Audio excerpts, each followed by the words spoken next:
প্রভু হে, এই কোরআনের জন্য মক্কার অলিতে গলিতে আমি যখন কোরআনের দাওয়াত পৌঁছে দিতে গেলাম, মক্কার অলিতে গলিতে মানুষের দ্বারে দ্বারে কাফের কুফার বেঈমানদের কাছে আমি এই কোরআন যখন আমি পৌঁছাইতে যাইলাম, মক্কার মানুষ মক্কার অলিতে গলিতে কাফের কুফার বেঈমান আমাকে এমন মার দিছে, আমাকে এমন নির্যাতন করেছে, আমাকে এমন নিপীড়ন করেছে। ওগো প্রভু, কোরআনের দাওয়াত নিয়ে আমি তায়েফের ময়দানে যখন আমি গেলাম, তায়েফের ময়দানে যাওয়ার পরে তায়েফের মধ্যে আমি অনেক দিন যাবৎ কোরআনের কথা বললাম, কোরআনের দাওয়াত দিলাম। প্রভু গো, কোরআন গ্রহণ করে না, আরো আমার উপর নির্যাতন করেছে, আমাকে আরো পাথর মেরে দিয়েছে। হযরত আম্মা জান আয়েশা সিদ্দিকা রাদিয়াল্লাহু তাআলা আনহা একদিন আল্লাহর নবী রাসূল করিম সাল্লাল্লাহু আলাইহি ওয়াসাল্লামের পেট মোবারক যখন মেসেজ করে দিতেছেন, তখন সময় হযরত আয়েশা সিদ্দিকা রাদিয়াল্লাহু তাআলা আনহা ডাক দেয়া বলেন, ওগো নবীজি, আপনার পেট মোবারকে কোনো সময় বসন্ত হয়েছিল নাকি? আল্লাহর নবী যখন একথা শুনলেন, আল্লাহর নবী তখন সময় চোখ দিয়ে জ্বর করে পানি ছেড়ে দিয়ে বলেন, আয়েশা গো, আমার কেন বসন্ত হবে?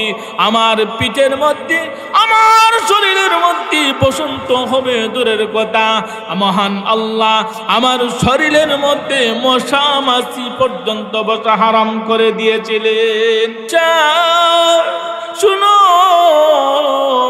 আমার কোনো বসন্ত হয় নাই, কিছু নাই।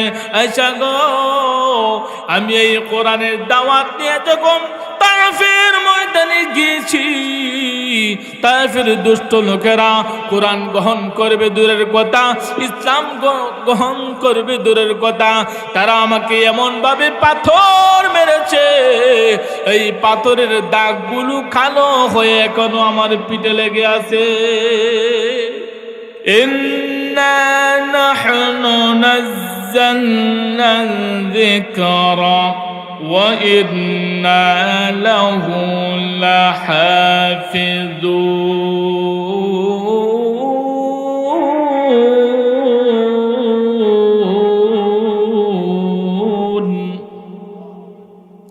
আল্লাহ রাব্বুল আলামিন বলেন, এই কোরআন আমি আল্লাহ নাজিল করেছি এবং এই কোরআনকে হেফাজতের জিম্মাদার সব কিছু আমি আল্লাহর কুদরতি হাতে রেখে দিয়েছি।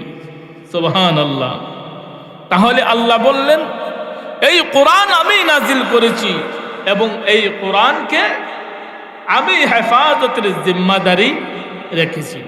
ভাইরা আমার, এবার লক্ষ্য করে শুনুন, কিন্তু এই কোরআনের আমানতটা আল্লাহ রাব্বুল আলামিন যখন আসমানকে দিয়েছেন, আসমান তখন এই কোরআনের আমানত নেয় নাই।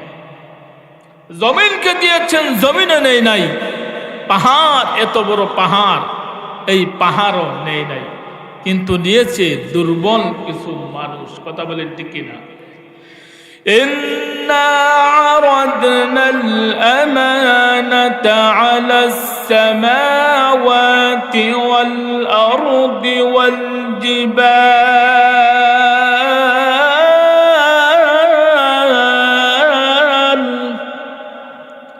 فأبين أن يحملنها وأشفقن منها وحملها الإنسان।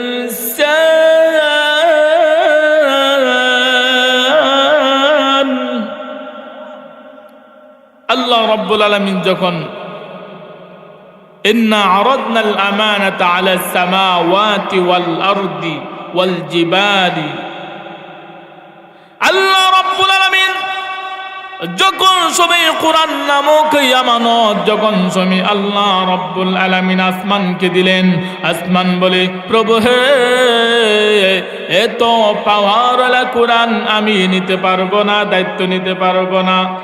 আল্লাহ রাব্বুল আলামিন যখন সবাই এই জমিনের মধ্যে আমানত দিতে চাইলেন। জমিন বলে, প্রভু হে, না না, আমি পারবো না, আমাকে এই আমানত কোরআন দিও না। আল্লাহ রাব্বুল আলামিন তখন সময় পাহাড়কে যখন দিতে চাইলেন, পাহাড়কে বললেন, পাহাড় শোনো, আমার আমানত কোরআন তুমি নিবানি। পাহাড়ও নেয় না। প্রভু হে, এত বড় দায়িত্ব, এত বড় পাওয়ার কোরআন আমি নিতে পারবো না। আল্লাহ রাব্বুল আলামিন যখন মানুষকে দিতে চাইলেন, তখন মানুষ বলে আলহামদুলিল্লাহ। মানুষ দুর্বল। আচ্ছা বলেন তো, পাহাড়ের শক্তি বেশি না মানুষের শক্তি বেশি? এত বড় পাহাড়, সেই পাহাড়ও নিল না। এত বড় আসমান, আসমানও নিল না। এত বড় জমিন, জমিনও কোরআনের দায়িত্ব নিল না। দায়িত্বকে নিচে ছোট ছোট মানুষ, যাদের শক্তি সামর্থ্য সব দিক দিয়ে দুর্বল, কিন্তু ইমানটা সবল। কথা বলেন ঠিক কিনা? ভাইরা আমার, সেজন্য এই কোরআনকে যারা গ্রহণ করেছে, কোরআনের সাথে তাদের সম্পর্ক রাখার কারণে তাদের ইজ্জত সম্মান মহান আল্লাহ রাব্বুল আলামিন বাড়ায় দিয়েছেন। কেমন বাড়ায় দিলেন?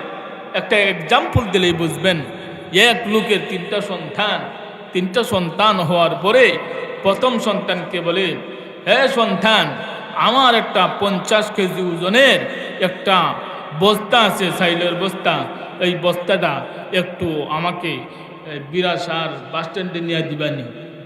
হে, 50 কেজি ওজনের বস্তা দিকে কই, বাবা রে, এত বড় বস্তা আমি 4 কাঠ দিতে পারতাম না, আমাকে বলতেছে বিরাসার স্ট্যান্ডও নেওয়ার জন্য। কই, না না, এত বড় বস্তা আমি পারতাম না।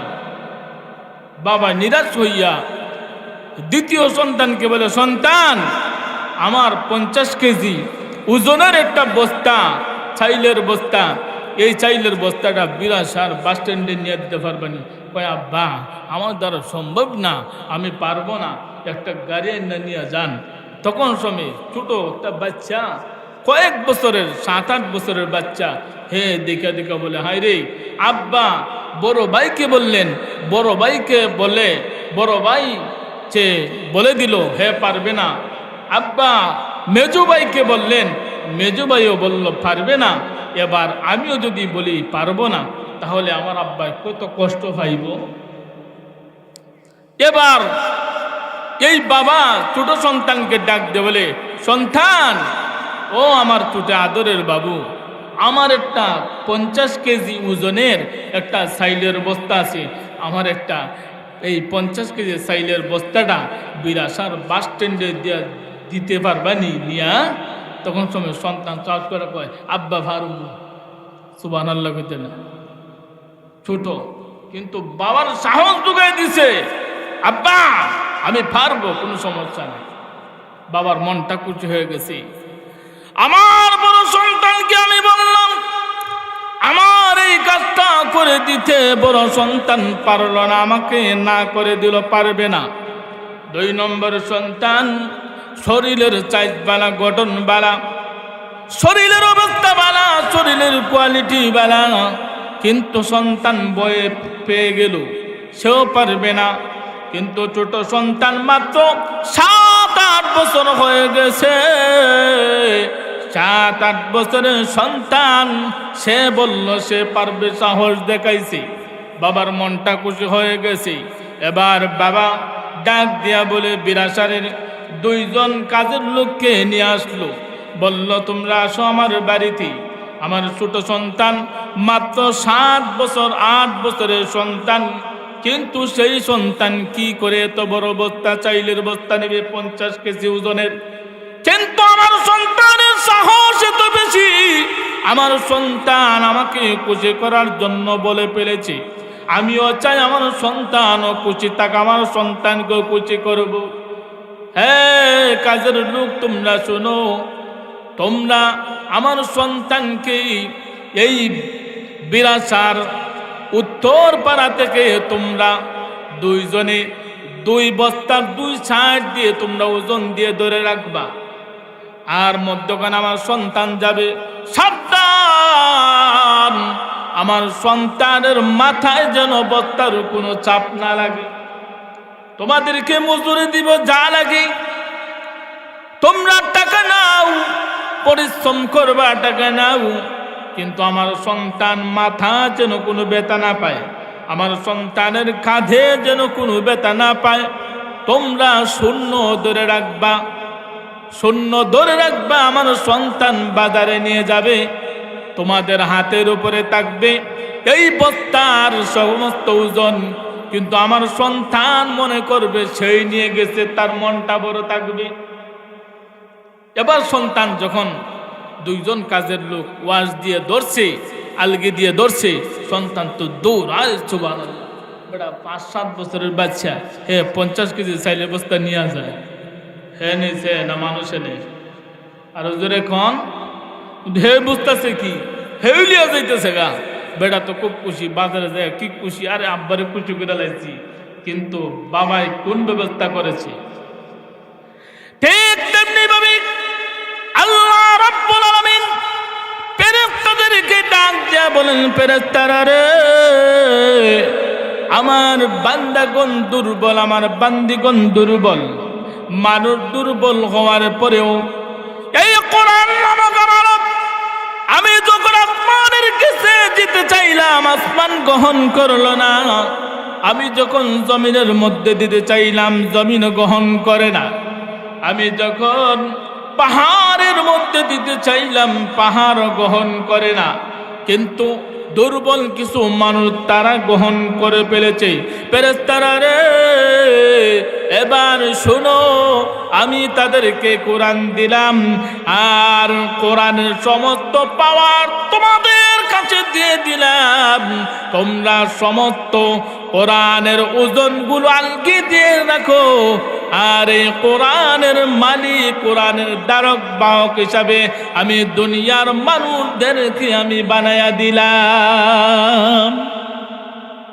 ওজন কার গেছে?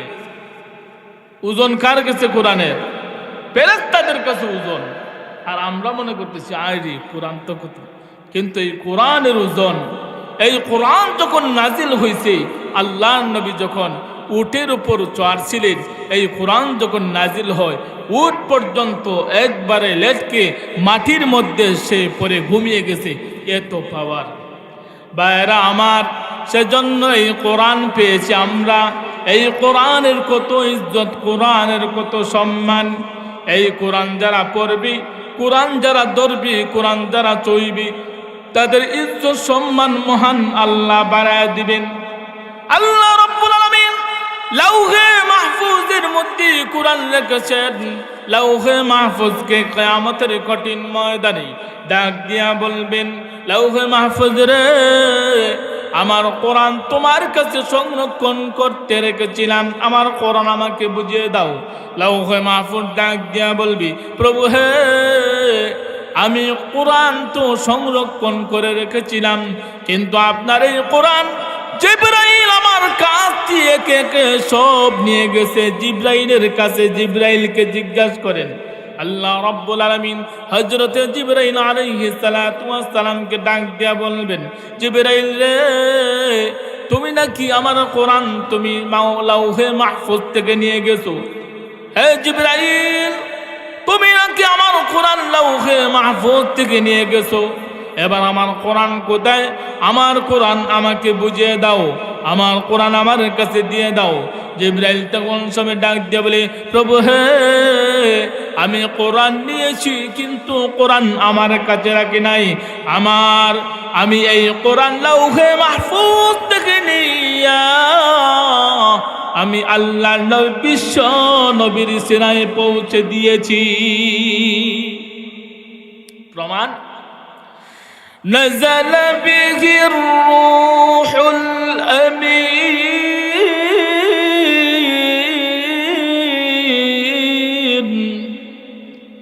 على قلبك لتكون من المنذرين।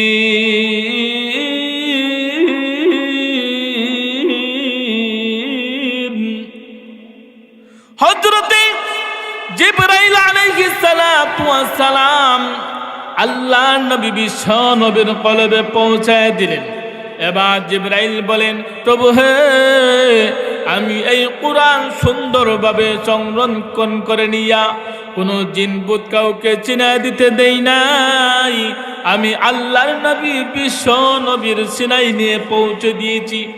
এবার তখন আল্লাহ রাব্বুল আলামিন ডাক দিয়া বলবেন, ওগো আমার বন্ধু, ওগো আমার হাবিব, ওগো আমার প্রিয় হাবিব, কোথায় আমার কোরআন? আমার কোরআন আমাকে বুঝিয়ে দাও। আমার কোরআন কি করেছেন? আমার কোরআন কোথায় রেখেছেন? আমার কোরআনকে বুঝিয়ে দাও। আল্লাহর নবী ডাক দিয়া বলবেন, প্রভু হে, এই কোরআনের জন্য মক্কার অলিতে গলিতে আমি যখন কোরআনের দাওয়াত পৌঁছে দিতে গেলাম, মক্কার অলিতে গলিতে মানুষের দ্বারে দ্বারে কাফের কুফার বেঈমানদের কাছে আমি এই কোরআন যখন আমি পৌঁছাইতে যাইলাম, মক্কার মানুষ, মক্কার অলিতে গলিতে কাফের কুফার বেঈমান আমাকে এমন মার দিছে, আমাকে এমন নির্যাতন করেছে, আমাকে এমন নিপীড়ন করেছে। ওগো প্রভু, আমি তায়েফের ময়দানে তখন সময় আমি গেলাম কোরআনের দাওয়াত দেওয়ার জন্য। কোরআনের দাওয়াত নিয়ে আমি তায়েফের ময়দানে যখন আমি গেলাম, তায়েফের ময়দানে যাওয়ার পরে তায়েফের মধ্যে আমি অনেক দিন যাবৎ কোরআনের কথা বললাম, কোরআনের দাওয়াত দিলাম। প্রভু গো, কোরআন গ্রহণ করে না, আরো আমার উপর নির্যাতন করেছে, আমাকে আরো পাথর মেরে দিয়েছে। আল্লাহর নবীকে কত নির্যাতন করেছে তায়েফের ময়দানে, আল্লাহর নবীকে কত নির্যাতন, পাথর মেরেছে। কিন্তু আল্লাহর নবী এই কোরআনের দাওয়াত, কোরআনের প্রচার তায়েফের ময়দানে দিলেন।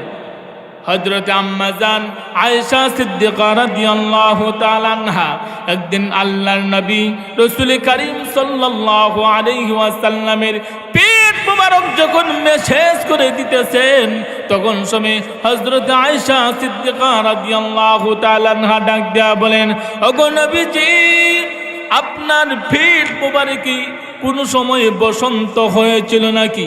আল্লাহর নবী যখন একথা শুনলেন, হযরত আয়েশা সিদ্দিকা রাদিয়াল্লাহু তাআলা আনহা বলেন, নবীজি গো, আপনার পিঠ মুবারকে বসন্তর ছোট ছোট কালো কালো দাগ দেখা যায়।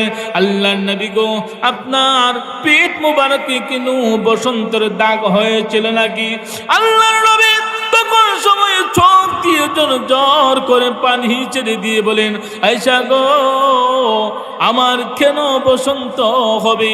আমার পিঠের মধ্যে, আমার শরীরের মধ্যে বসন্ত হবে দূরের কথা, মহান আল্লাহ আমার শরীরের মধ্যে মশা মাছি পর্যন্ত বসা হারাম করে দিয়েছিলেন। শুনো, আমার কোনো বসন্ত হয় নাই, কিছু নাই। আয়েশা গো, আমি এই কোরআনের দাওয়াত নিয়ে যখন তায়েফের ময়দানে গিয়েছি, তায়েফের দুষ্ট লোকেরা কোরআন গ্রহণ করবে দূরের কথা, ইসলাম গ্রহণ করবে দূরের কথা, তারা আমাকে এমন ভাবে পাথর মেরেছে, এই পাথরের দাগগুলো কালো হয়ে এখনো আমার পিঠে লেগে আছে।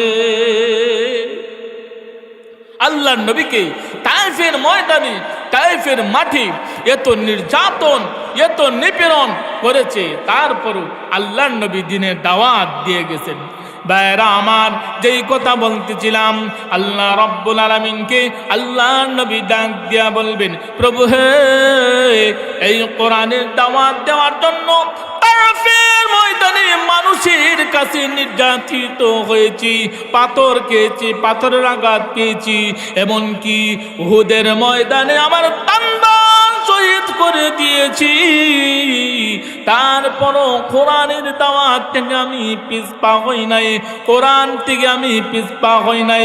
প্রভু গো, আমি এই কোরআন আমার উম্মতদের কাছে জিম্মাদারি দিয়ে এসেছি। আল্লাহর নবী বলেন, ওগো আল্লাহ, এই কোরআন আমি আমার উম্মতদের কাছে জিম্মাদারির জন্য দিয়ে এসেছি। সুবহানাল্লাহ।